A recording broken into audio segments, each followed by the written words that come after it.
Every once in a while, a new superhero movie or TV show comes along that challenges our expectations, disrupting the status quo of what comes to mind when we think of a fictional character. In 2022, it was The Batman from Matt Reeves. In 2023, it was My Adventures with Superman on Adult Swim. And in 2024, it was Batman Caped Crusader, brainchild of Bruce Timm and James Tucker, two of the many masterminds behind the 1990s DC animated universe, which launched with the pop culture phenomenon Batman the Animated Series. Nearly 30 years passed between BTAS's final episode and Caped Crusader's first, but their familial connection is undeniable. Take one look at this new Batman adventure and you can't help but think of its 90s predecessor.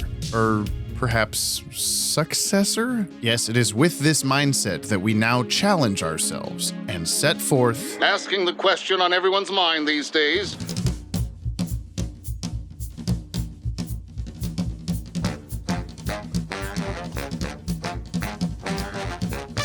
Will it canon? That is the question. We're here to find out if Caped Crusader is a prequel to BTAS, a reboot of the DCAU, or something else entirely. This is Will It Canon? Remember that JLU episode where the question has to hack into Cadmus's files and it's just this very weird, basic-looking series of drop-down menus? Like, I both do and don't want to know what's inside the MetaWar December folder. He really should have been using a much more sophisticated browser like that which brought you today's video, Opera. Opera reimagines just what all is possible with a web browser. Like its sidebar menus for all your social media chats and music players. It's all just right there in a convenient little pocket. I also love the way I can keep my tabs extremely organized with tab islands. Whenever I'm working on a video, I've got like 40 tabs open for referencing my notes, researching, typing up the script, and so on. So using tab islands, I can group those sorts of things together and not lose track of whether I was fast forwarding through a Batman episode or chatting with Dan Reba for the millionth time. You can also mark tabs with emojis to easily remind yourself what's in there and get it right in front of you when you need it. And on top of that, you can even swap workspaces to keep entire swarms of tabs separate from each other. A workspace for work, one for lunchtime TV show binging, for whatever. There's also a free VPN built right into Opera, so you don't have to go subscribe to another app. You just literally flip this on to browse the web privately and securely without anybody logging your activity. Same with the built-in ad blocker. No more third-party extensions clogging up your processor and your brain. And finally, we've got Opera's Aria tool, which I've found very helpful for when I need to interpret images for video research. Sometimes I'll find a teeny tiny JPEG and be going, what the heck am I even looking at here? I just drop it into Aria and it's like, hey buddy, this is the cover of Batman Adventures number 4. And I go, oh yeah, you're right, I'm stupid, thanks. Opera's browser really is pretty much exactly what middle school me wanted out of his computer. Everything in the same place, in a colorful layout, with an embedded music player. It just makes me feel good, man. So you could continue using whatever web browser you're using now. Or something better. I think Opera's smoother, safer browsing experience is the clear choice. Check out our download link in the description below to start using Opera today. Finished. Night in Gotham City. Only the faintest rays of moonlight break through the steamy darkness. Shadows are black, twisted, and frightening. The thick night air carries many sounds. Breaking glass, sputtering neon, harsh, bitter voices, and police sirens. Always police sirens. Most of Gotham's daytime inhabitants have long since fled to the suburbs or into security-gated apartments. This is not a safe place after dark. One thing and one alone keeps Gotham from drowning in a sea of corruption and despair. It is a grim being cloaked as much in mystery as he is in shadows. Like a bat, he dives out of the night to feed on Gotham's evil. To some, he is merely a legend. To others, he is a dedicated, driven avenger. And to criminals, he is their worst nightmare. He is Batman. What I've just read to you is actually the opening page from the original Writer's Bible for Batman the Animated Series, written all the way back in 1990. But as you'll notice, it also describes 2024's Batman Caped Crusader to a T. Like the T in the middle of the word Batman.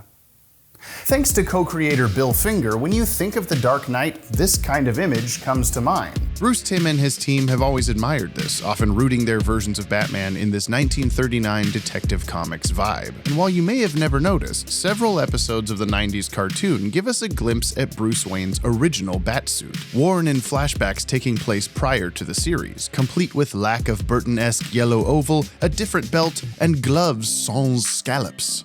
The spikes are called scallops. See? You're already learning something. The design for this original costume is, well, notably similar to what we see throughout Caped Crusader. And while you may be thinking, sure, Willie, but they're not identical, you're right, but this pre-BTAS costume didn't always look the same every time we saw it. This and this are canonically the same thing, don't forget. Batsuits can and can't be trusted in tandem. So roll with me. This is just the starting line of a 30-mile-long race. Our thesis statement here, our inciting incident, as it were, is that it was established in the cult classic masterpiece Batman Mask of the Phantasm that roughly a decade passes in-universe between the iconic scene of Bruce first donning the Batsuit and the present day of BTAS, a time period we got to see painfully little of. In Caped Crusader's debut season, we're gifted with a look into a brand new yet familiar version of Gotham City and its inhabitants. BCC, as the kids don't call it, is one bat hiccup away from being just straight up more Batman the Animated Series.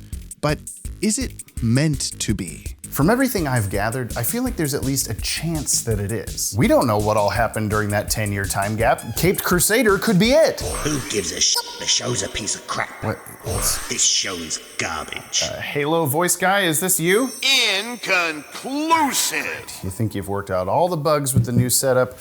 Jeff, take the day off, I guess? Microphone disengaged. All right, thank you. You can just talk like a normal person. I think we all want Caped Crusader to be forgotten. What the hell is this? Are these, actual YouTube comments?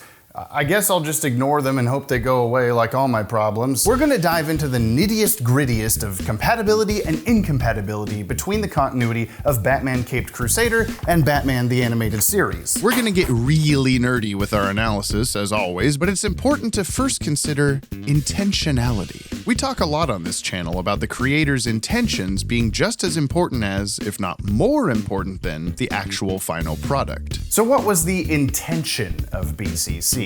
To be DCAU or not to be? Back in 2017, the animated film Batman and Harley Quinn debuted, an event we either celebrate or try to forget. Bruce Timm was asked by many a convention goer what it was like diving back into the world of Batman the Animated Series after such a long hiatus. And while he'd expressed a, to him, unexpected joy returning to these versions of the characters, Bruce would often circle back to one central nagging thought. Continuing to create new adventures in the BTAS world would be a daunting task, as the general public tends to view the show as something of an untouchable. Seen through such rose-tinted glasses, they may as well adorn the face of Dr. Victor Freeze. We remember it at its best, choose to forget its worst, and hold it on such a pedestal that Bruce feared he'd never be able to live up to his own past work. It was surprising then, to say the least, that in January 2021, rumors began spreading that HBO was interested in reviving the animated series, that there would soon be new BTAS episodes in production, and even folks in the know were more or less confirming these rumors. Like Kevin Smith totally knew something. Look at that little shit-eating grin. I too have heard this, and I've heard this from very reliable people. I wouldn't say set your watch to it, but it's an idea whose time is not only coming, I think it came, and it's smoking a cigarette. And while it's easy to be just as concerned as Bruce Timm about the legacy and expectations and all that, look at X-Men 97. It pulled it off and then some. Why not the other big name in early 90s superhero animation? How fucking amazing would that be? Just 4 months after Kevin Smith's terrible poker face, The Hollywood Reporter revealed that a new Timm-style Batman cartoon was indeed on the way. But the article vague-booked its way through a confusing narrative. For Timm, the project is a return to an animated world he helped establish with 1995's acclaimed Batman the Animated Series. Yet executive producers J.J. Abrams and Matt Reeves described it as a new world or new iteration. The press release promised that the show would once again reinvent reinvent Batman and his iconic rogues gallery. And WB Animation president Sam Register was quoted with the broad statement, "Batman the Animated Series was a masterpiece that shaped the perception of the character for an entire generation of fans. It is in that spirit that we are bringing together 3 master storytellers to create a new series that will continue in the same groundbreaking legacy." Almost going out of their way to avoid any literal definition of "this is more BTAS" or "no it ain't." But once Caped Crusader actually premiered in August 2024, the producers opened up about the behind-the-scenes process of how the show came to be. Apparently, Warner Brothers did indeed approach Bruce Timm a few years back to create more BTAS, but he really was not interested. That show had had its time, and it would be difficult to not upset the delicate balance of storytelling already established beyond, pun intended, the early Batman days. Bruce instead counter-offered with a pitch for more Justice League Unlimited, a show he felt had much more to offer. You know, like all the stuff we went over in that video about JLU's canceled 4th season, but WB wasn't interested in that. It was then that longtime colleague James Tucker, showrunner of Batman the Brave and the Bold, swooped in on his grappling hook and suggested tackling a project in which Bruce had repeatedly expressed considerable interest over the years, a Batman cartoon series set in the actual 1940s, the era of the original Batman comic books. Decades prior, the concept of Batman the Animated Series had started off a lot more rooted in film noir, a 40s aesthetic that eventually developed into more of a 40s-90s hybrid, a combination of various time periods that wound up ballooning into a more clearly modern-day, expanded universe. While this all initially worked well to give BTAS its legendary, timeless feeling, it did depart from the original intention. Caped Crusader would be a way for Bruce Timm to go back to the drawing board and make the show he'd always wanted to make, a tale of the 1939 Grim Avenger known as the Bat-Man in animated form. That was the mission statement for the show in general, to do something that harkened back to the original, but flip it. And Bruce Timm spoke repeatedly that this new show would be more Batman the Animated Series than Batman the Animated Series. But what the hell does that mean? Man, forget this ridiculous show. So, they are out of new ideas. Stop. Okay, so when Bruce Timm first spoke of this concept, the internet went kind of bonkers. More BTAS than BTAS? How can something be more itself than itself? This is the most perplexing elevator pitch I've ever heard, and I've been in some elevators with some weird fucking people. It kind of goes back to the original principles of the show that we originally came up with back in the early 90s. There was certain limitations on what we could do in terms of adult content, in terms of violence and adult themes. And my idea is basically to say, okay, it's 1990 again. I get to do what I want to do this time. And I got JJ and Matt backing me up. So what this means is what I've been describing, that Caped Crusader is more what Bruce wanted BTAS to be than what it became. And with the Holy Bible in hand, we know what that was gonna look like over 30 years ago. The scriptures describe the 90s animated series in a variety of ways that differ from what we actually wound up watching on Fox Kids, but fit the BCC mold. Batman does not work directly with the police. There's no bat signal or hotline. They can't contact him. Sure, in Caped Crusader, he eventually gives Barbara his phone number. Not like that, but it's true that we see nary a spark of the bat signal. Besides this floodlight that looks suspiciously like the one that gets turned into the bat signal in BTAS, most every guideline for the dark setting, dramatic mood, writing style are true of both series. But while Batman and Gotham are characterized almost identically, oftentimes these early descriptions more form a mental image of Caped Crusader Batman than they do the Batsy we got in BTAS. In our series, Batman is in the early phases of his crime-fighting career, often at odds with the police, many of whom regard him as a vigilante and menace to the city. We want to stress his mental abilities, whether he be assembling clues in a case or using his vast scientific knowledge in the Batcave's laboratory. When faced with a dangerous situation, he won't always be able to produce the right tool to remove himself from harm's way. Fear is one of the Dark Knight's most powerful weapons, and through his mysterious persona, he is able to cultivate an almost superhuman image for himself. He will speak only when necessary, and then only in short, terse sentences. The coffee's cold. You play chicken long enough, you fry. Even the Gentleman Ghost, the antagonist of BCC Episode 6, is listed as an early concept villain for the original series, yet he never appeared. He did show up later in JLU, yes, but we'll get to that. My point is, a lot of the DNA of Caped Crusader can be seen in the pages of Batman the Animated Series' conceptual inception. A lot of the marketing for the new show even winds up putting you in the headspace of, this is BTAS again. Like, look at the main posters of both shows, even down to the font. And though they didn't appear in the show itself, noir-style title cards were created as promotional material, very evocative of those from the 90s series. Nostalgia bait?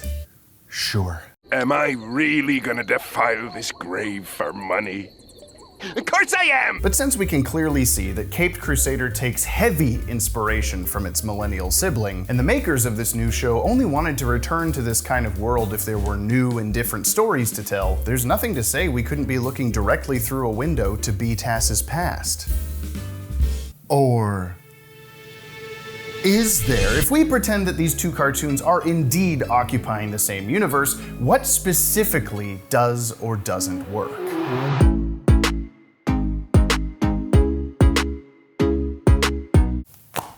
Ow. We're gonna go through Caped Crusader with a fine-toothed bat comb and watch it as if it is intended to be set in the DC animated universe of yore. WTF is up with Harley? Harley's outfit looks so ugly. God, what have they done to Harley?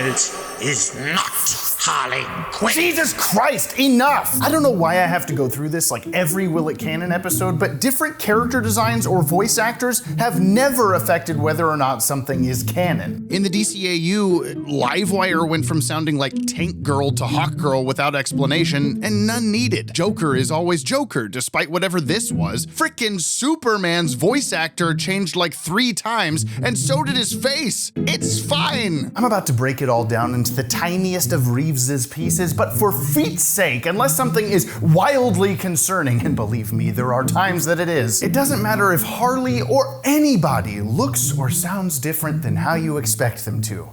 Okay? Baseline intro over, let's pull this thing apart. I have studied this show. I am not a fan.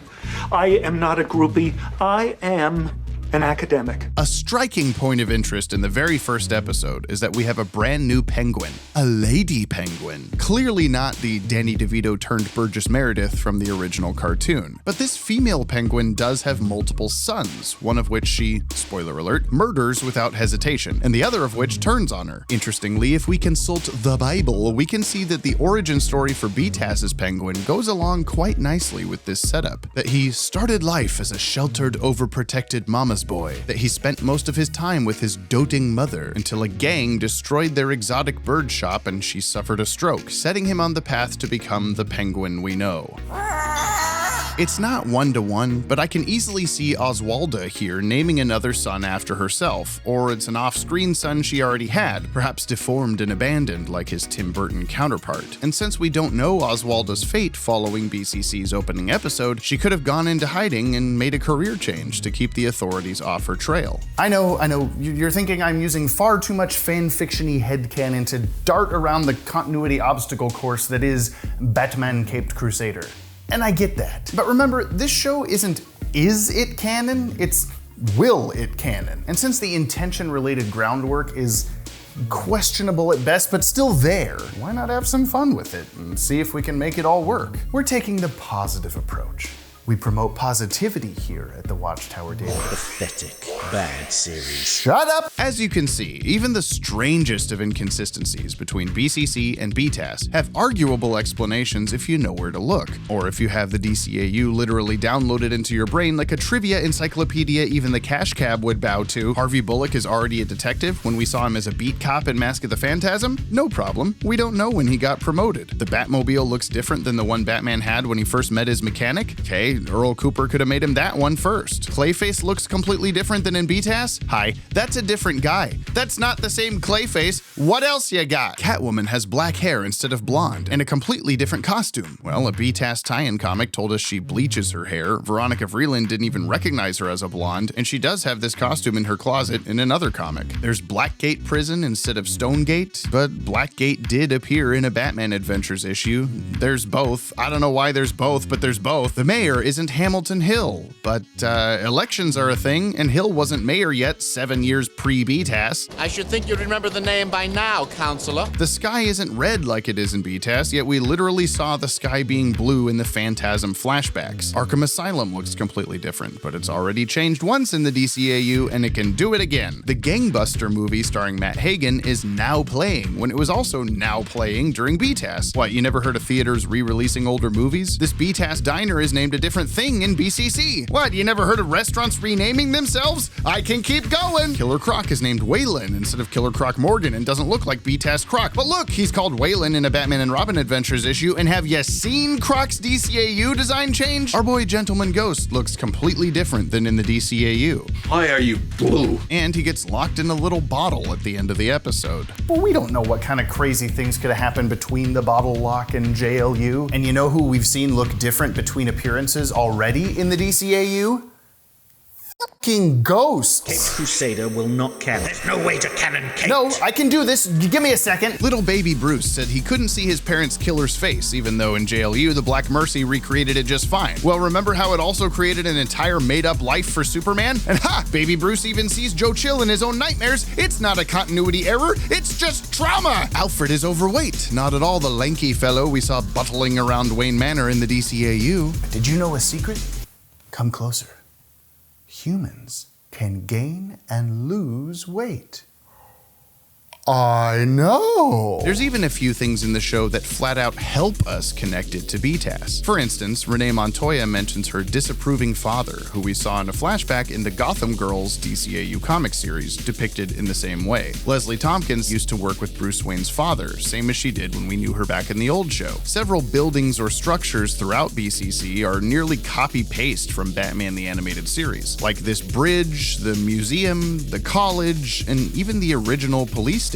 Like, that's just the police station from BTAS. And this brings me to a very nitpicky point I want to make. It would be oh so easy to say, well, those are just reused assets. They probably reused tons of backgrounds and extras from the older shows. But I've got like a Zeta level DCAU incidental character radar, and I only picked up on this guy, who looks decently similar to the truck driver from Mask of the Phantasm, this old lady we see for 1 second that's oddly Nana Harley looking, and Harvey Dent's blonde, bespeckled Jason Marsden voiced secretary, who may as well be 1940s Richie Foley, and none of them are 100% the same character design. It's good to see you, Wilma. Wait, you mean BCC is canon to the Flintstones? On Instagram, the artists who worked on this show are constantly posting backstage looks at every digital painting and pencil line that went into this project. They're not just plucking out JLU grocery store kids anymore. There was palpable care and attention to detail here to make this as wholly original as possible. So anything that is reused sticks out like a sore thumb and makes me do a big eyebrow raise at why else they would have done that if not to make a purposeful connection. But look, I watched through Caped Crusader multiple times, jotting down anything pro or con canon I could possibly think of, and there are some major discrepancies. Two-Face's origin, Barbara's age, Montoya's rank, Dick Grayson's whereabouts, the timing of Selina and Bruce meeting, and yes, even pretty much everything about Harley Quinn. These things require some really twisty-turny hoop jumps to make any sense of. But truth be told, the DC animated universe was full of these kinds of oopsies already. Remember that Superman episode when Lois Lane said, "Yeah, right, I'm Wonder Woman." And then Wonder Woman didn't show up for the first time until years later in the JL premiere? That doesn't make any sense. Remember when Tim Drake popped into the Batcave and said, "It's the real Robin suit, isn't it?" But Robin's suit was colored like 50% differently than this? That doesn't make any sense. Remember in Justice League when a big meteor came down from space and Doomsday popped out of it, but later it turned out he was a Cadmus experiment, and they explained that they shot him into space, but the rocket went off course and came back to Earth looking like a crumpled up meteor thing? That's called a retcon. They fixed an incongruity. But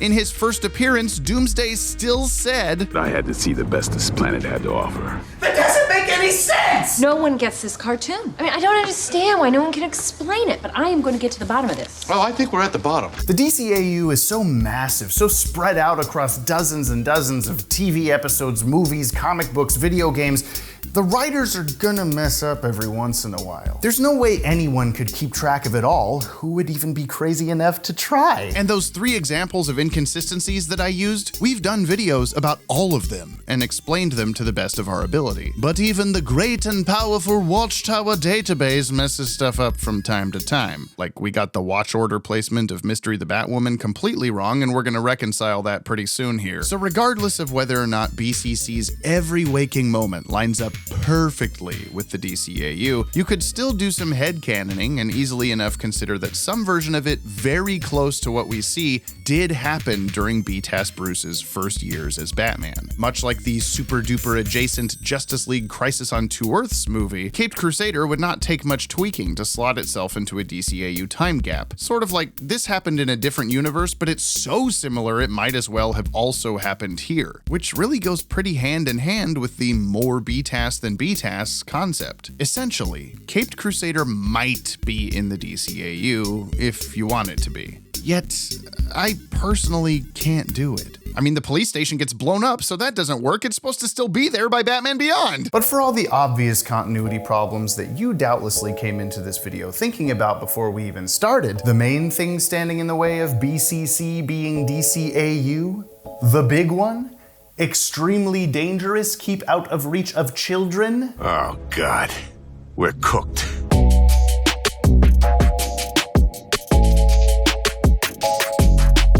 Back in 1993, then flourishing newspaper and now Wordle host website, The New York Times, published a review of Batman Mask of the Phantasm. Set in the 1940s, Mask of the Phantasm is a cartoon film noir evocation of events that purport to explain the origins of Batman. Whew, quite the sentence there, Stephen Holden. Set in the 1940s, though. That's a problem. Why? Because BTAS is set in the 1990s. Why? Well, while this is one of those I could do a full TED talk on it without any prep things, I don't have time to get into every single last ledger line of that neurodivergent symphony. What I will tell you is the absolute bottom level basics that BTAS and its affiliated canon material present us with 1990s dates in universe a handful of times. But there's also the reverse approach, going backward from good old Static Shock, which often featured appearances by real world celebrities like AJ McLean of the Backstreet Boys, Shaquille O'Neal, or 2000s teen idol rap artist Lil Romeo, folks who were definitely not around in the 1940s or any time close to that. So, okay, neat, a newspaper got the setting wrong. What's your point? That would be Caped Crusader is literally set in the 40s. It's not just a style, it's not just a vibe, it's not just a phase, Mom. It's the locked-in time period. Caped Crusader is set in the 1940s, says the Emmys interview with Bruce Timm and James Tucker. Tim explained, "My original idea was to make BTAS set more deliberately in the 1940s, not just a 40s-ish world. I'd really love to have seen it with rotary dial phones and no computers and all that stuff. So the more we started talking about it, by the end of that conversation, I was all in on the idea." Definitely heavy on the German expressionism / film noir kind of styling, set in the kind of timeless 40s world. If anything, we're probably going to lean into that even more in terms of authentic clothes and hairstyles and hats and vehicles and architecture. That timeless sentiment still rings true on a certain level for BCC, with sprinkles of advanced technology exceeding this era, like some of Batman's gadgets, the occasional mad scientist gear, or even like Bruce Wayne's car phone. Yes, the car radio telephone wasn't invented in our real world until mid-June 1946. Thanks for figuring that one out, Joshua M. Patton. We're intentionally avoiding direct references to real-world figures and events of the 1940s. World War II, Presidents Roosevelt and Truman, nuclear weapons, Stalin and the expansion of the Soviet Union, etc., in order to keep the time period somewhat vague. Caped Crusader takes place in an elastic time bubble anywhere from roughly 1939 to 1950. Okay, so 1946, got it. Morality's usually on a sliding scale for most men. But Bruce Timm and co. were also not blind to the fact that even if they were keeping this show in a sheltered pocket, their version of the 1940s was a bit out of sorts as well. We're definitely having our cake and eating it too by how we anachronistically treat the general acceptance of working women, LGBT persons, and people of color in positions of authority in a 1940s environment. But there are a few, possibly too subtle, signs that sexism, racism, and homophobia are still around, as they obviously are today, unfortunately. In Night of the Hunters, Bullock complains to Gordon about Montoya being in charge of the task force. You really think the men are gonna take orders from that? I expect my men to obey the chain of command. We can only guess what the next word out of his mouth would have been if Gordon hadn't cut him off, but I guarantee it would have been something very ugly. Don't tell me all men are created equal, yes? What utter rubbish. Someone on the Toon Zone forums called this the Bridgerton approach, and I think that's just perfect. Really, this is a world with ghosts, vampires, crocodile men, and so on. It's a world where Batman exists. That's not the real world. I mean, I'm pretty sure anyway. And while, of course, Batman the Animated Series had all these anachronisms and more, to say it is set in the 40s, or even the 50s if we're still going with the prequel logic, is humorous. VHS tapes, anyone? Plus, if BTAS was in the 40s, then that would mean Batman Beyond was in the 80s. Wait, holy shit, that would actually be shway as hell. This was the 80s, man. So, we seem to be pulling way too many hairs to try and fit BCC into DCAU continuity. Like, I bet the can will probably just reject it? Yeah, alright, nope. Between the specified decade, the glaring issues with characterization, the various origin discrepancies, it's just different enough to classify itself in that blasted adjacent category. Disappointed on how bad the Capped Crusader is. I'm not even gonna bother with that one. But I am determined to find a universe it will canon to. Remember, will it canon? And while the DCAU is my will forte, it's not the only universe to which BCC might belong.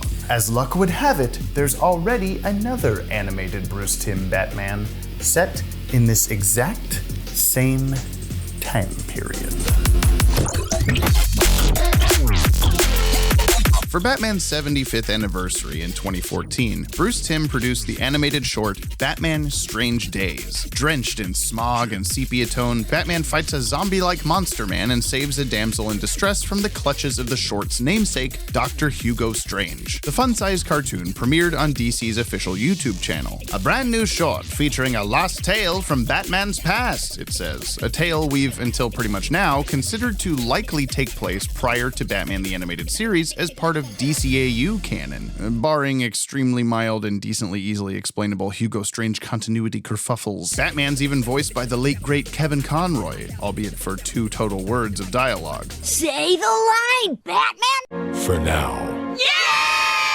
Hugo Strange's BTAS Bible bio even tells us they originally intended to portray him as someone who mutates his patients into brutish, simple-minded giants, so rewinding to Kevin's Batman's early days could easily lead us to this take on the character. The trendy Frankenstein we see here is very reminiscent of the gigantic Hulk we saw all the way back in Batman #1 in 1940, one of Hugo Strange's very first appearances in comics. But speaking of, guess what? I always kind of wanted to do Batman as a actual period piece, literally in 1939, the year that Batman first appeared on the newsstand. God, I wish I could see those model sheets close up. But yes, 1939, not 1997, 1992, whatever. So Strange Days can't be a lost tale from this Batman's past. Trust me, Batman isn't like an octogenarian in the original series. There's only 10 years between the first suit up and present day BTAS, remember? The numbers don't number! But while stuff like Hugo Strange and Batman's first meeting and the year the short takes place may not work with DCAU lore, they sure as hell could work for Caped Crusader. Listen to this. Bruce Timm talked to the Comics Alliance website about his process for Strange Days back when the short came out. See if it sounds familiar at all to you. I got to thinking, even BTAS was not 100% exactly what I would do with Batman if I was the boss of the world. If I had my way, I would have made the show a real period piece. I would have set it absolutely in 1939, with 1939 technology, clothes, and everything, not just somewhat retro-styled. I wanted to make the whole cartoon look as if it was made in 1939, got stuck in a vault somewhere, and nobody has seen it until now. I wanted it to be so authentically old school. Also, just personality-wise with Batman, I have this idea in my head that it would would be kind of neat to play Batman not so much as a human being, but almost as a force of nature. Even when he's with Alfred, Alfred is basically just a tool in his arsenal. He's just this lone, grim Avenger. Obviously, you couldn't do that as a series. It's really hard to empathize with a character who is that remote. Yeah, you totally couldn't do that as a series. That would be crazy. But okay, cool, done, fixed. Caped Crusader is a continuation of Batman's Strange Days, and that's that. Fuck. Okay, I'm sorry. I'm not intentionally messing with you. It's just, well, there's something important I haven't mentioned. You know the other Tim Style short from the 75th anniversary? The one about Batman Beyond? Well, of course I know him. It was me. This one took place in the not too distant future, pitting Terry McGinnis's Batman against a robot doppelganger of primetime Brucey Boy. After they defeat it, it's like, LOL, there's actually a bunch more who all look like different recognizable Batmans, even the OG. We don't know where all these robots came from or who made them, but I've heard my fair share of theories over time. The evil AI Hardak has somehow resurfaced and these are all duplicates. It's a multiverse thing and these robots are from other universes. They're all Zeta Project infiltration units programmed to hunt down and kill Bruce Wayne. I like that last one for totally unbiased reasons. But 6 years after the debut of these shorts in 2020, Bruce Timm revealed the truth. They're made by Hugo Strange. What in the freaking heck, you ask? Well, it turns out that the name Strange Days was actually intended to be an overarching title for a series of 3 animated Batman shorts, with Hugo Strange being the interwoven villain of them all. Okay, what else do we know? It was originally supposed to be a trilogy, my retro black and white short, The Past, then Darwin Cook's Batman Beyond, Near Future, and then Batmanime, Far, Far Future. Hugo Strange was going to be the recurring villain in all 3 shorts. Strange Days was meant to be an umbrella title for the entire trilogy. Makes sense now, right? You'll notice it doesn't actually have an on-screen title. And neither did the Batman Beyond one. In concept art, you can see that short was going to be subtitled History Lesson, and likely reverted to the simple, recognizable Batman Beyond after Tim's plans fell short. I got swamped boarding and art directing the black and white short, realized the Batmanime one was going to be a bear to do without a full-time dedicated crew, and as Darwin and I started hashing out the Beyond storyline, we felt it would work just fine without forcing Hugo Strange into it. The original idea was that Strange's voice was going to start coming out of the TNBA robot's mouth during the fight. We meet again, old foe, bwahahaha, etc. He was still alive, just old and kinda decrepit like Bruce, controlling the robot from a remote location like J. Jonah Jameson in one of the Spider Slayers. For the Batmanime short, the idea was that Strange should become some kind of cyber god, kinda like Thanos after he'd absorbed the Cosmic Cube in Jim Starlin's early Captain Marvel run, and visualized as an enormous solarized face in the heavens like Ramakrishna in the JLU episode Dead Reckoning. But once we realized that there wasn't going to be a 3rd chapter, it felt weird and almost anticlimactic to have him in the 2nd short. I came up with the twist of all the alternate Batmans showing up at the end, and Darwin instantly said, "Hell yeah, baby, we are totally doing that." Spider Slayers, Thanos, get this man on a Marvel cartoon, please. He'd be so good at it, and I want it in my eye holes pronto. The trilogy plans didn't reach the screen as intended, but the idea leads much more credence to the Strange Days short being DCAU canon rather than anything else. Batman Beyond, this Batman Beyond, is a very DCAU attached property and really doesn't exist in this form anywhere else in the greater DC Animation Criterion collection. If the Strange Days short is supposed to be essentially its prequel, then there's no way this is the Caped Crusader timeline, let alone being set in literally 1939. The 2nd short would be 100 years later, and no amount of miracles of modern medicine can connect the dots here. Since the trilogy didn't actually happen, Strange Days and Caped Crusader might coexist? Maybe. But there's no real strong answer either way, other than how that's not the same grapnel gun he has in the show, not canon, case closed, you heard me. Grapnel. So if Batman Caped Crusader is not a continuation of anything, then how about an outright, full-ass reboot? All of of our favorite franchises get repeatedly rebooted these days, it seems. Like some kind of cinema hydra, as soon as one set of Spider-Man movies gets cut off, another takes its place. Same with Superman, Batman, even Lara Croft's Tomb Raider is about to be on its third go-around. Way too many Spider-Man movies. Too many dorky little twerpy Spider-Men. DC Comics animation is no stranger to this concept either. The DC animated universe we talk about all the time here wasn't the first shared DC cartoon continuity, and it certainly wasn't the last, as the 2010s animated movie universe and now follow-up Tomorrowverse have both also come and gone. And ever since the release of the Tomorrowverse's finale, Crisis on Infinite Earths Parts 1 to 3, pretty much every single thing Watchtower Database posts on the internet gets a comment or 5 asking if we're ever going to cover how the DC animated universe died at the end of that trilogy. A big wave of antimatter energy crashed across the DCAU and wiped it out in seconds. Good night, blimps. Good night, Joker. Good night, Green Lantern and Hawkgirl kissing in space over Joker. The long-running continuity that began with Batman the Animated Series was erased from existence right before our very eyes, one of endless casualties of the Anti-Monitor. And you know,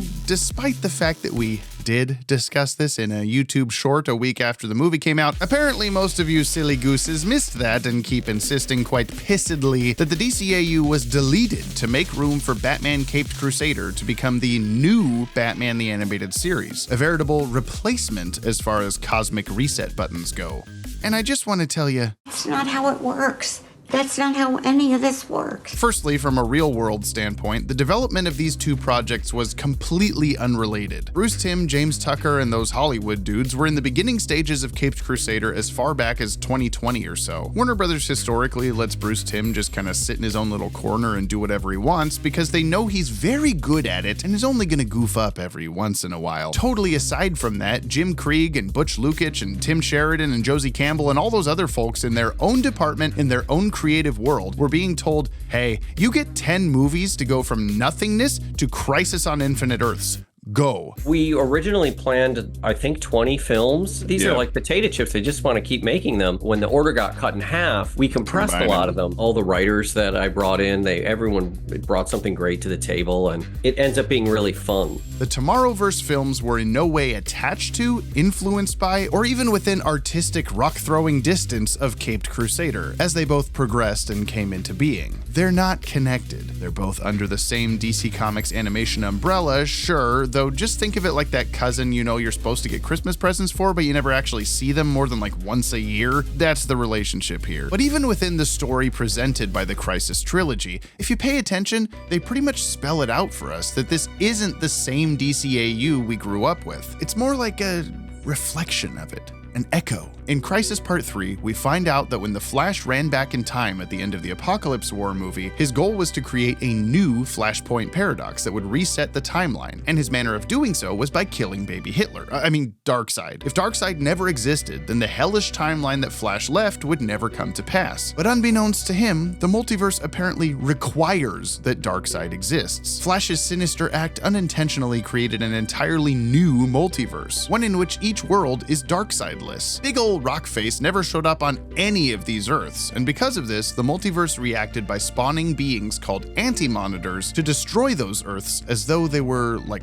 cancer cells. So when we see an Earth inhabited by Bruce Timm-looking characters, that can't be the same world of cardboard we knew back in the 90s and 2000s, because, well, I hope I don't have to remind you that Darkseid was a character in those cartoons. This rule also applies to the Super Friends world we see, or any of the rest. And past that, there have already been like a dozen DCAUs over the years, what with the string of cartoons, their tie-in comics, other comics that look like the DCAU but aren't, the Earth 12 continuity that you don't even want to get me started on. Maybe the DCAU we see get destroyed in Crisis was one of those. I hope it was the one where Batgirl had a miscarriage. So if you're someone who was egregiously upset by the idea that the Tomorrowverse team would go out of their way to erase our beloved animated universes of old, don't be. It's fine. The DCAU is fine. Everybody calm down. Yes, it's also okay for the BTAS, JL, and JLU character designs to all coexist while this is happening, because the movie also tells us multiple times that each Earth is experiencing time fluctuations. Media literacy is important! But even if you didn't know any of that nerdy as shit breakdown, the idea that a past animated universe would have to be killed in order for the next one to be born is simply,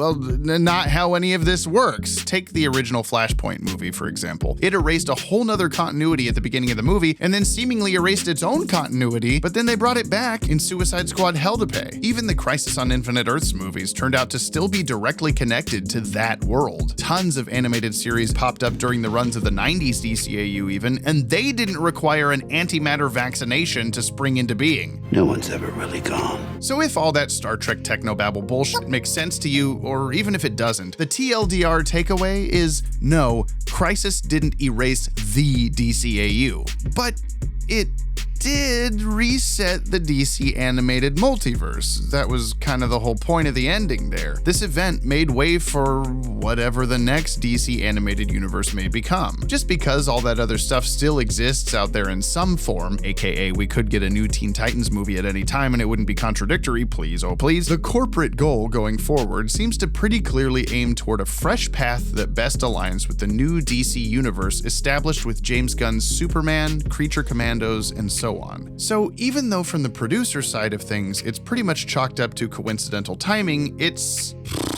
not completely unfair to look at Caped Crusader as a reboot of some version of Batman the Animated Series. From a certain point of view. Crisis on Infinite Earths easily could have reset this DCAU back to its roots, back to the way the BTAS Bible laid it all out in 1990. No Tim Burton mandates, no time period snoo. It refreshed the proverbial Internet Explorer webpage, and BCC slowly loaded in line by line. The BTAS Hydra head was chopped off, and this took its place. We could start viewing the blatant BTAS similarities as evidence of this. The identical police station, the Matt Hagen movie, all the billions of newspaper articles describing literal events of BTAS episodes. That police station getting destroyed and narratively replaced with another one could even be symbolic of such a reboot. They did this same thing with the 2000s Battlestar Galactica reimagining, where a lot of the same events happened as in the original 1970s series, but were reworked and integrated in a way where they were important and not forgotten, despite not being an identical continuity.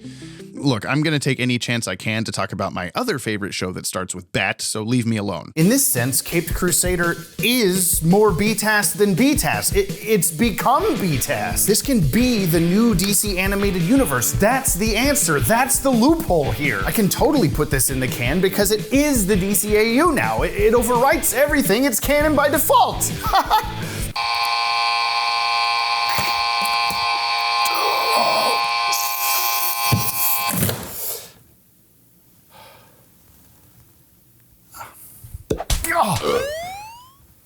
Ow! What? This has never happened before. I swear I'm covering this from every goddamn angle. What am I missing?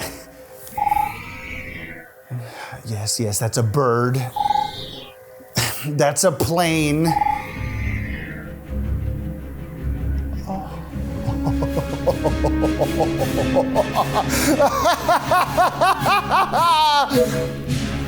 It's Superman.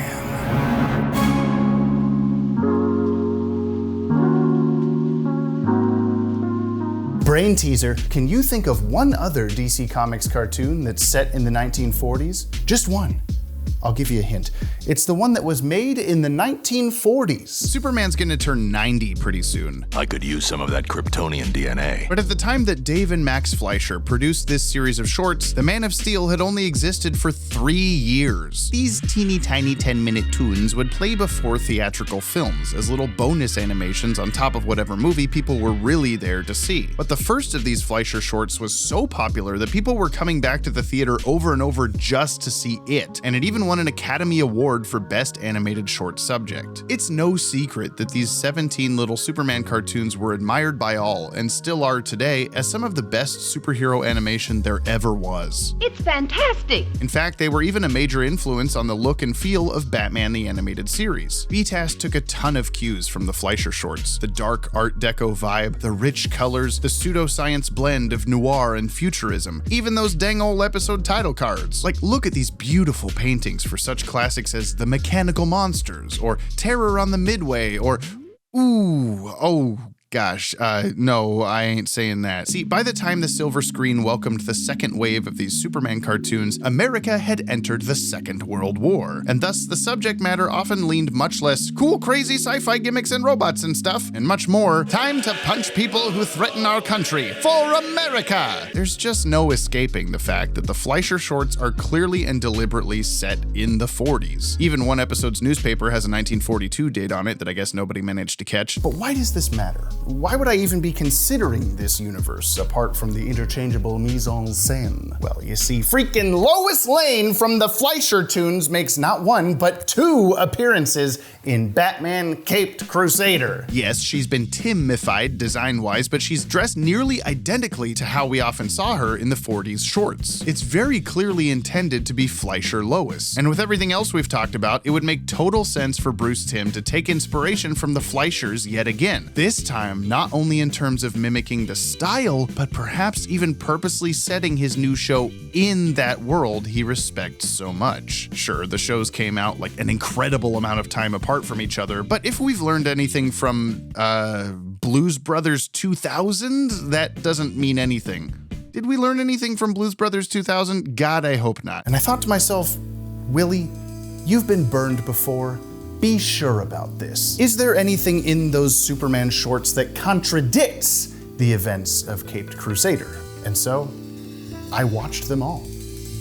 Like, just now. I turned off the cameras, I went over there, I put them on, I watched them over the course of the last 3.5 hours. You're welcome. And what I found out is that as far as plots and characters and settings go, there's really no reason why these two shows couldn't be coexisting. There's also not a lot of reasons why they would be, like BCC never references any Superman characters or Metropolis or anything like that. Likewise, the Fleischer shorts never go out of their way to pull a 90s Martha Kent and be like, I don't want anyone thinking you're like that nut in Gotham City. But just because we don't see or hear about either show across each other, there's nothing actually damning about that. To steal a line from fellow internet content creator Digital Jedi's arsenal of comment section comebacks, technically you and Beyonce are canon to the same universe, even if you've very, very likely never been in the same room together or even been uttered in the same breath. Except for now. Kyle from Toronto, you are canon to Beyonce. You know this kid? He says his name's Beyonce. Both the Fleischer Superman cartoons and BCC are full of crazy inventions and weapons and whatnot, such as Penguin's giant umbrella gun, or Nocturna's brother's traveling carny Loki Season 2 The Prestige thingamabobs. The villain of one of the Superman episodes is clearly Native American, but there's never any inappropriate call out to that or racist remark, which fits in very well with BCC's handling of that sort of thing. And look, Superman gets attacked by a big panther thing. It must be the same universe. Really though, I feel pretty damn good about this. These two shows fit together like missing puzzle pieces long lost in your grandma's dusty upstairs closet. So what if Lois Lane sounded like this in her show? I didn't even get a chance to thank him. It sounded like this in Caped Crusader. You will never rise from the ashes of your shame and humiliation. Just kidding. He's still behind in the polls. What, do you expect them to AI Joan Alexander's voice or something? Please no. Grey Delisle taking up the mantle of a previously established, well-known voice is the opposite of unheard of. This whole thing is like that one time Urkel showed up in Full House, only Lois Lane is Urkel. She did do that! Those two shows existed completely separately from each other otherwise. They just also shared a universe in the background. It's bonus points that these two just happen to both be DC Comics universes. It's just so nice to have figured it out.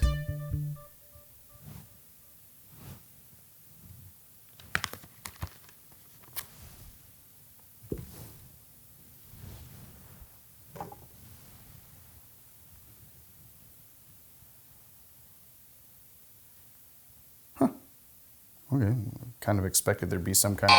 God damn it! Not wanting to repeat ourselves. We did that last time. We ended up with Batman and the Superman show and then Justice League, etc., etc. And that's what everybody does now. Every film, every superhero franchise leads into their own universe. And we've done that. So I don't really have any interest in doing that at all again this time. So I'll just say that the current plans are for there to not be any other costumed superheroes in this world at all. The Justice League doesn't exist. There aren't any other superheroes. It's Batman. You're watching this lone figure swimming through the cesspool of Gotham. It's Batman alone. Oh, fine, Clark. Too bad you weren't in on it. So Superman doesn't exist. He isn't leaping tall buildings just off camera. There's no superheroes except Batman. And remember that quote from a billion years ago where they're avoiding direct references to World War II and whatever? There's no war in Ba Sing Se. So that makes the second half of these cartoons unique in the fact that we're actually tackling more political and current events and things. Uh-oh. I can't make this stuff up, people. They're cornering me at every turn. Guess James drew this team-up fan art for nothing. Nobody watched the Batman Caped Crusader show. Oh, will you eat my ass? As if my day couldn't get any worse, look at this Toon Zone post from Bruce Timm. Lois and Jimmy are just visiting from Earth Easter egg. Oh my God, Jimmy Olsen is there too. It's just an Easter egg? You're telling me this isn't actually Lois Lane? It's just a reference? It just looks like her? Cause haha, funny meme. But the Fleischer shorts have an Earth number, or letter, Earth F. Does that mean there's just a reality out there of just random cameo characters? But the Jimmy Olsen doesn't even exist in the Fleischer cartoons. With the bow in her hair, the jacket. That kid has red hair and freckles and a camera. This isn't the Jimmy Olsen, just some Leonardo DiCaprio point and whistle doppelganger? I refuse to believe that. I will not believe that. This is Lois and Jimmy. They're right there. If this isn't canon to the DCAU or Strange Days, it has to be canon to the Fleischers. It has to be. What other option is there? Confusing, ain't it?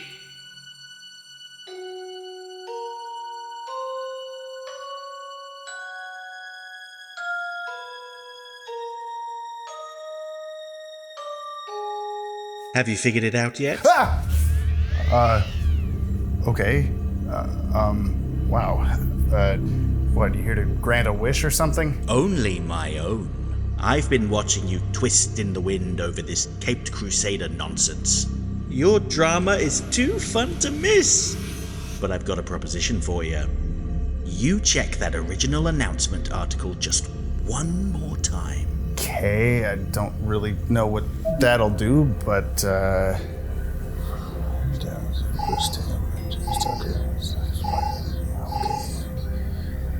HBO Max and Cartoon Network have also ordered a new Superman animated series as well. My Adventures with Superman. What does that have to do with... Sorry, it'd be much more fun to watch you figure it out. Ta-ta.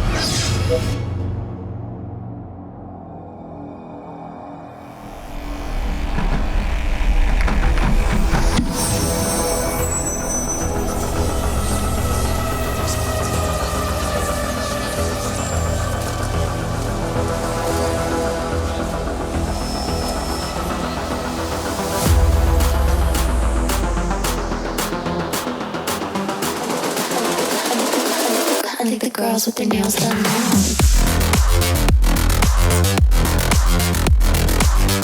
Now, Miss Lane, get ready for the greatest story of your career. We have really reached the finish line here. I can feel it. This mystery is one tiny purple hat away from being solved. You see, there's one other way that Fleischer Lois could be in the Caped Crusader universe. Multiverse theory. She is from another Earth, like Bruce Timm coyly suggested, only we're not just messing around with fan fiction here.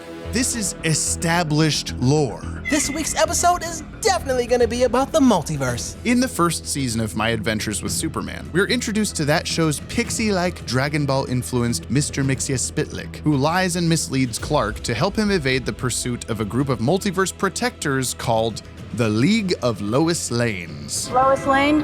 I'm Lois Lane.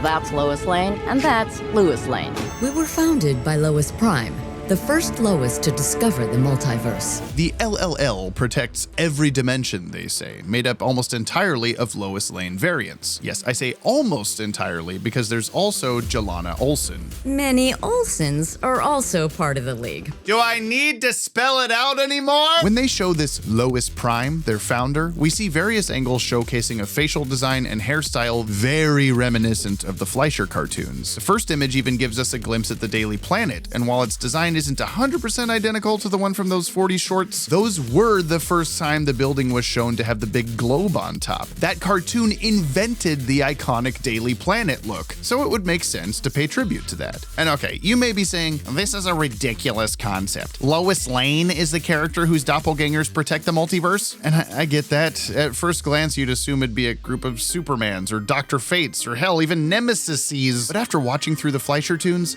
I totally buy it. This lady is constantly letting her curiosity get the best of her. She sneaks away on a boat or a plane or whatever, follows the villain back to their lair, always something that ends up getting her into trouble, or even helping to solve whatever plot is afoot. She wrote the definition of fuck around and find out. Here she is engaging the bad guys in combat with a machine gun in 1941. Now this time, stay put. Yes, my lord. Oh, I doubt it. There's so much kooky science stuff going on in this show all the time. I have absolutely no trouble believing that she could have at some point stumbled onto some kind of crazy Nazi time travel dimension hopping bullshit that transported her to another timeline and kickstarted her multiversal journey of discovery. Lois Prime would have loved you. And why is that? Because she didn't trust anyone either. I think she is the one that is dogged in her pursuit of the truth. The multiverse as a storytelling device didn't exist until Flash's comics invented it like 20 years after these World War II era animations. Back when this Lois Lane originally played for theater goers, her appearances were essentially just moving versions of Superman comic books. They didn't have different Earth designations or different continuities or any of that mumbo jumbo. They were just thought of as the same Lois, the same Superman, the same everybody. I assume. I wasn't there. It was a very long time ago. But they are separate versions. There's proof. In Superman number 19 from 1942, Clark and Lois go to a movie theater and watch a Fleischer short that's made up for this comic, where the mad scientist escapes prison. It's a sequel to the first episode. I don't know who in the Superman comics is going around making Superman cartoons, but they are, and the screen even says it's based on the comic book that we are currently reading. What is this? Okay, sorry, I only bring that up to illustrate that while we could say this Lois Prime is the one from all the way back in Superman's very first comic, it could just as easily be the one from the Fleischer shorts, or the Fleischer shorts that exist inside the original Superman comic, or the Superman comics those shorts are based on. This never-ending Ouroboros of comics and cartoons consuming their own tales is enough to make me want to quit YouTube, because what's the point? But what's important is the Lois we see in Batman Caped Crusader could very easily be Lois Prime, the first Lois, founder of the League of Lois Lanes, whoever she is. She's out exploring other universes with her Jimmy in tow,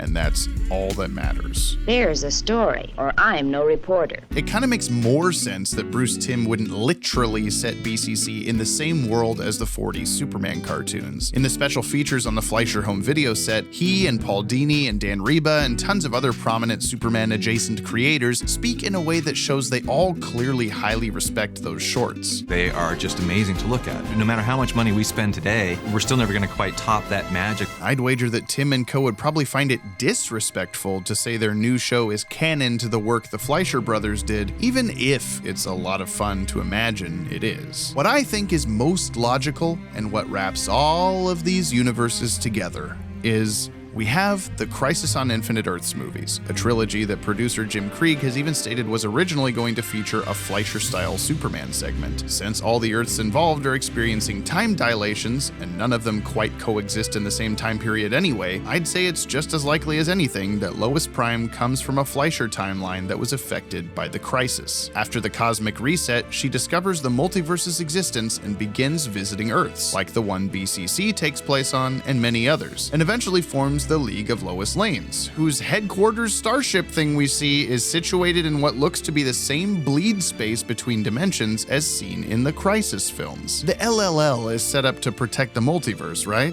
What if that's because it's so fragile right now? It just got Control-R'd, and these Loises are doing their best to not let it Alt F4 itself. They're all connected. It's all canon. All of it.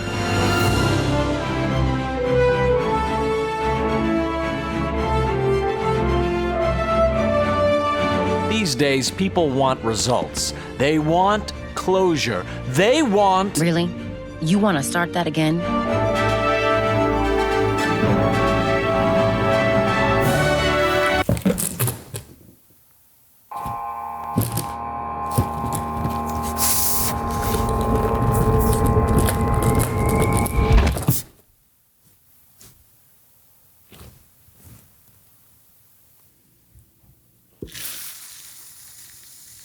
Ooh, bat smoke. Don't breathe this. Look, survey says Batman Caped Crusader is not canon. Thanks, Jeff.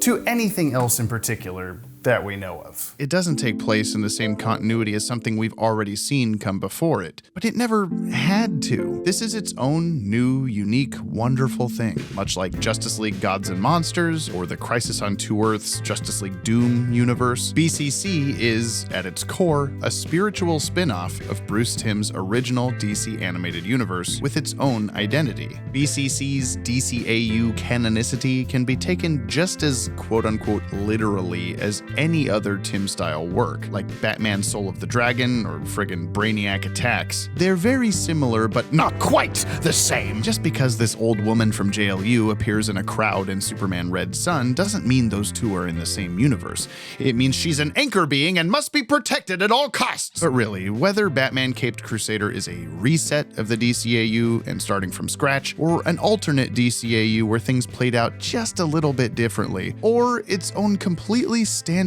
story with no continuity baggage to check, it simply is Batman Caped Crusader.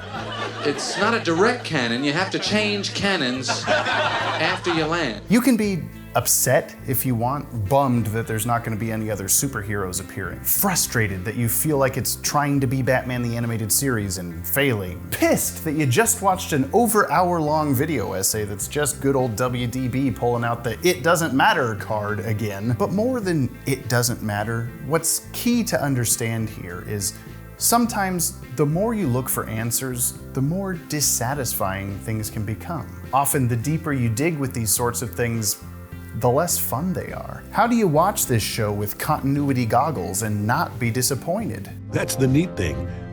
You don't. This is a multiverse of choice for us, the fans. There's so much awesome DC Comics stuff out there, and so much more to come. And it doesn't have to all be 0 to 1 Kevin Bacons away from each other in order for it to be enjoyable. Sometimes it's even better as a standalone. BCC is that thing you know with a fresh little twist. It's David Tennant DuckTales, or Daniel Craig James Bond, or 2000s Battlestar Galactica. But that doesn't mean it replaces the past. We'll always have Batman the Animated Series. It's still there, and it's not going anywhere, especially if you buy physical media and not let corporate overlords dictate what you can and can't watch. I spent a large portion of this video comparing BCC Batman to BTAS Batman, but that's kind of the problem. We can't keep doing that. As sad as it may be, we're never going to get more Batman the Animated Series. Shit, we may never even get back to that level in many ways. The industry, the art form, the world is changing so rapidly and unpredictably these days, things are never going to go back to the way they were with animation. So let's stop focusing on the parts of the past that we're missing and embrace and enjoy the new stuff as much as we possibly can. My Adventures with Superman? Good. Caped Crusader? Good. Kite Man? Good. Hell yeah! I did not want to stand out from Kevin Conroy. I did not want to get out from his shadow. I was such a fan of that series. I just wanted, as a fan, as an audience member, to have more of this content in the world. The last thing I wanted to do was to be a Batman that people bumped on when they were given the gift of this art and this storytelling coming back to them. What do you do when the evidence is pointing you in a direction you don't want to look? The truth is always better than the alternative. At least then you can do something about it. Favorite show of the year. I have endless nice things to say about it. Just finished it. Excellent. I really liked it. I finished it all. It's very amazing. Love beautiful. the story. Remarkably grounded detail. Love the new It's really good. and the villain. Super underrated. I didn't have to rewatch BCC Season 1 for this video. I got to. We had 14 plus years of the same Bruce Timm Bruce Wayne, but we've never had a TV series starring a brand new one. Let's see where it goes. Season 2 is already on the way, and things may become even muddier than they are now, or they may become clearer. But I can't wait to see. I can't wait to see where these versions of the characters go, regardless of whether they're the same ones we met in 1992. If you want to watch Season 2 while thinking of it as a BTAS prequel, by all means. Maybe we'll get some unused BTAS ideas like the Gun story, or a Poison Ivy Ra's al Ghul team-up, or Strange Days Hugo Strange, am I right? Or you can think of it as a Fleischer family member. Or even think of it as taking place in that noir-style, unused original version of Superman the Animated Series, where Brainiac was based on a Star Trek android and Clark Kent had a nifty little hat. Maybe that's more appealing to you than it being completely disconnected. Squint at the weird stuff, stay for the great. That's what Heart Canon is all about. But in the end, whatever this thing is, I love that it exists. It might not be made for you, but it's a fresh approach and unlike any other Batman show, even if it is tough to step out of that Conroy shadow. When you meet Bruce Timm, who we all love and is a genius, he's quiet, he's reserved, but I think that he really loves this world. This is his escape. The animation and these characters and these projects that he helps create, it's that childhood essence, that passion, that love, that, that whole thing that he's been doing his whole life, and it comes across. My parting words: enjoy Batman Caped Crusader for what it is. And what it is pretty dang shui.